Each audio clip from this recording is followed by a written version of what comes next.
Bem, pessoal, vou fazer esse vídeo, um vídeo mais longo, falando sobre o formigamento nas mãos, que é uma queixa muito comum. Eu tenho muito vídeo já falando sobre esse tema, né? Sobre as principais causas, sobre os tratamentos, né? Mas dessa vez eu vou fazer um vídeo completo, falando desde o sinal, sintoma, diagnóstico, os exames que geralmente a gente pede, né? E quais são as doenças mais comuns a dar formigamento na mão e como a gente trata ela, né? Vamos lá para vocês entenderem de uma vez por todas esse tema, né? O que seria o formigamento, né? E o formigamento nas mãos, porque ele é tão comum? Nada mais é do que o seguinte, né? Nosso corpo ele tem o sistema nervoso central, que é o cérebro, que ele recebe as informações do corpo inteiro, e essas informações são processadas e a gente tem consciência do que está acontecendo no nosso corpo. O formigamento nada mais é do que, entre aspas, um erro do seu corpo, que ele manda informação de uma alteração sensorial que ela a princípio não existe. Mas por que você sente isso? Né? Porque alguma coisa nesse caminho entre o cérebro e o nervo está com um problema. Normalmente esses problemas podem ser metabólicos. Dá exemplo para vocês, tem pacientes sem formigamento por ter hipotiroidismo, tem pacientes que têm diabetes, né? E essa diabetes acaba comprometendo esses nervos e mandando essa informação equivocada para o cérebro, né? Tem pacientes que têm um processo, né? Que a gente chama de síndrome do túnel do carpo, que comprime o nervo. Então esse nervo apertado ele manda para o cérebro que está sentindo alguma coisa. E você compreende isso como formigamento, né? As causas metabólicas, elas são comuns porque deficiências de vitamina B9, B12 também pode dar essa sensação de formigamento, né? Por quê? Porque essas vitaminas elas têm um papel muito importante na formação e na condução desses estímulos, dos neurônios, da bainha de mielina. Então, normalmente, qualquer tipo de alteração que vai afetar desde a parte mais simples, neurônio, bainha de mielina, ou o nervo que está passando, como eu estava falando de causa metabólica, mas dei exemplo de causas compressivas, como o síndrome do túnel do carpo. Seu cérebro vai receber aquela informação que alguma coisa não está legal. Ou seja, por isso que tanta gente sente formigamento nas mãos, né? O diabetes, né, é o grande líder de causas e de queixas dos pacientes, né? Por quê? Porque diabetes é muito comum.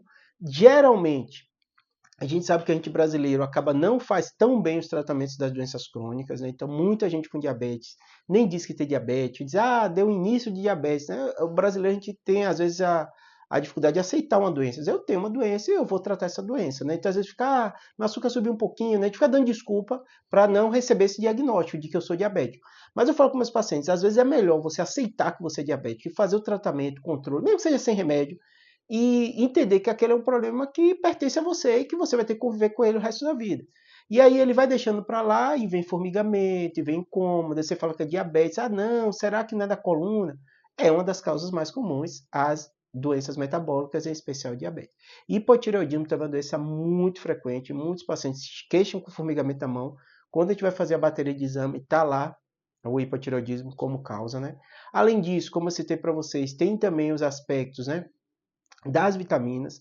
B12 tem que ter muita atenção, o vegano, né? Pessoas que não comem carne, nenhum tipo de carne, que está lá rico em vitamina B12. Claro, é possível você ser vegano, fazer suplementação e nunca ter problema de vitamina B12, mas tem que ficar mais atento, né? B9 também, né? Porque tem muita gente que às vezes não come alimentos derivados das folhas, né? Os alfaces, é porque assim, é folato, né? Folato já lembra folha, então saiba que está lá. Vitamina B9 rico nesses alimentos verdes, nas folhas, né? Além disso, né, a gente sabe que tem as causas compressivas, que eu até adiantei já falando da síndrome do túnel do carpo, tem um destaque muito grande, usa muitas mãos, não tem jeito. Antes até usavam de lerner, lesão por esforço repetitivo, falavam que é só quem datilografava. Hoje em dia é com celular, o tempo todo a gente está usando nossas mãos, pode ser escrevendo, pode ser fazendo uma arte marcial, pode ser costurando, então é comum e frequente se encontrar pessoas com essa queixa, né? Além disso, né, quando você ganha peso, você pode também ter uma compressão. E tem que ficar atento. Depois eu vou falar dos exames e como a gente diferencia uma doença da outra, né? E além disso, tem outras causas compressivas, né? Problemas às vezes no cotovelo, comprime esse nervo, dá o formigamento na mão. Quem nunca bateu o cotovelo e sentiu um choquinho na mão? Isso acontecendo de forma crônica pode dar esses formigamentos, né? Problemas na coluna cervical também é uma das principais causas que eu, neurocirurgião, recebo pacientes com pressão. Qual a grande diferença, Júlio? Muitos pacientes com problema na hérnia de disco cervical, ele tem dor com irradiação, normalmente mais importante para um lado. Braço direito, braço esquerdo. Então o paciente fala, né? Pô, eu tenho muita dor no pescoço e às vezes essa dor, esse formigamento vem pro meu lado direito. Pode ser bilateral? Pode, mas é mais raro. Né? Compressões, as famosas artroses, canais estreitos cervicais, também podem dar esse formigamento nas mãos, geralmente tem um comprometimento mais unilateral. Além disso, entendendo mais ou menos quais as causas, a gente vai começar a falar o que você deve fazer, quando você deve se preocupar. Claro que existem situações, às vezes eu tenho um público, não é uns 15, 20% são pessoas jovens e sentem alguma coisa vem procurar. O jovem muitas vezes pode ser algo transitório, né? Por exemplo, tem algumas condições que são bem comuns no jovem. Ele bebeu demais, dormiu ou ficou numa posição muito incômoda. Por que eu estou falando de bebeu? Porque às vezes, como você não está no estado de consciência perfeito, ou o sedativo da bebida, né? A bebida tem esse papel também sedativo, te deixou dormir numa posição incômoda. Se não tivesse bebido, normalmente você sente alguma coisa e muda de posição, ou usou algum remédio para dormir, e às vezes você ficou com esse braço comprimido. E esse braço comprimido deu problema desse formigamento, desse problema no nervo. E aí você às vezes acorda com formigamento. São situações bem específicas, essas não preocupam tanto, né? Mas na maioria das vezes são problemas crônicos, né? E aí quais são os sinais de alerta? Se você está acontecendo isso de forma crônica, tem que procurar ajuda. Está tendo muito formigamento, não está melhorando, está incomodando, em especial a população da terceira idade. Depois começa ali a passar dos 40, 50 anos, essas coisas acontecem com uma frequência. E o que é que a gente médico vai pensar? Igualzinho que eu falei com vocês, já citando as doenças.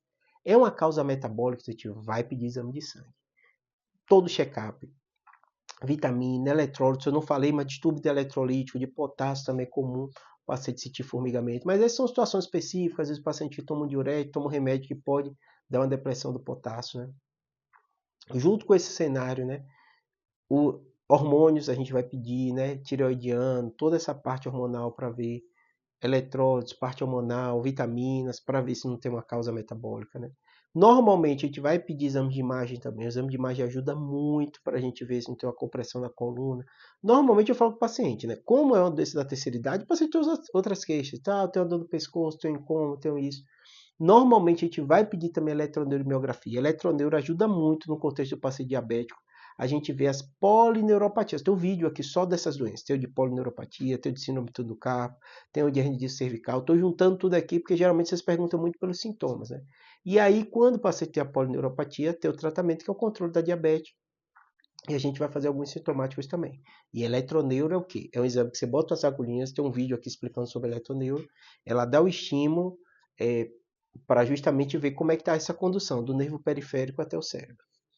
Uma vez feitos esses exames, exame de imagens, a gente pede muito exame na coluna, mas muitas vezes a gente pede até no cérebro, às vezes dá algumas dúvidas na gente, né? Porque tem doenças que podem ser neurológicas centrais, esclerose múltipla e outras doenças que dão inflamação na parte só pela sensibilidade. E a gente fica na dúvida, acaba pedindo exame também no cérebro, né? Uma ou outra vez que a gente vai precisar de líquido, algum exame mais específico. Normalmente, exames metabólicos, eletroneuromiografia, exame de ressonância vão bastar para a gente, geralmente, chegar à conclusão do diagnóstico. Uma vez diagnosticado, a gente vai tratar a causa. É deficiência de vitamina, repõe vitamina. É hipotireoidismo, vai tratar o problema na tireoide, né? É um problema de compressão, vai avaliar se precisa de descompressão ou tratamento clínico. Geralmente é tratamento clínico. É diabetes, controlar a diabetes. Mas na maioria das vezes, se incomoda muito, você tem remédios que enganam, entre aspas, o cérebro para justamente você não sentir esse formigamento.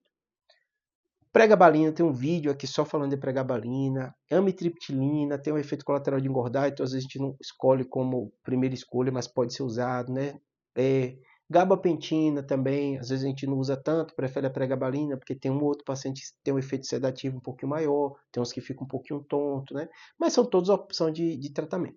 Eu falo para o paciente, são tratamentos sintomáticos, eles não estão resolvendo o problema da doença, mas estão melhorando seu sintoma. Então tem que saber primeiro qual é a doença para fazer esse tratamento. Tá bom? Espero que tenha ajudado. É um vídeo completo sobre o tema, né? Tem vídeo de cada uma das doenças se quiser se aprofundar mais. Espero que tenha ajudado. Estou tentando fazer vídeo mais completo aqui, que vocês estão perguntando e às vezes querendo o compilado das principais doenças. Se tem algum sintoma, eu vou fazer esses vídeos com sintomas para vocês, tá bom? Qualquer dúvida, comentário, sugestão de tema para vídeo longo, coloca aqui que eu tento fazer depois para vocês, tá bom?